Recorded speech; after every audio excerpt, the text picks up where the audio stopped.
তো hello guys, মই জ্যোতিস্মিতা রাজবংশী। দেখো আজকে মই একটা নতুন রেসিপি নিয়ে আসাম।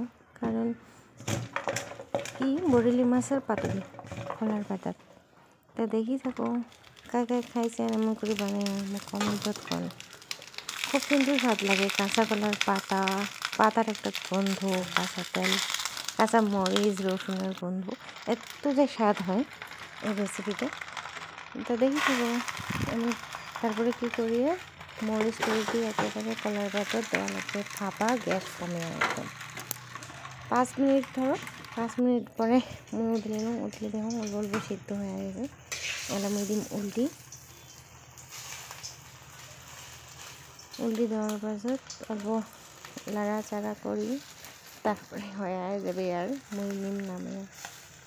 এই দেখো নামে বলে কারণ তোমাদের সবাই জানো আমি একটা কথা বারে বারে কম ভিডিও মুই এখানে কোনো ভিডিও করে দেওয়ার মানুষই নাই, আজকেও নাই হয়, নাহলে তো করে দিল হয়। ভাল লাগে আরও মাঝে মাঝে এমন করে ভিডিও বানায়। তা কাকে খাইছেন মোক কন, খুব ভাল লাগে। তারপর অল্প কাঁচা তেল দিয়ে অল্প নুন দিয়ে মানে ভর্তেয়া চাটনি বড়িয়া। তারপরে দেখো বাবার খাবারও বসে গেছে, মুই বাড়িয়ে সংবাদ। তা কাক কাক ভাল লাগিল রেসিপিতে মোক কমেন্টত কন। বাই।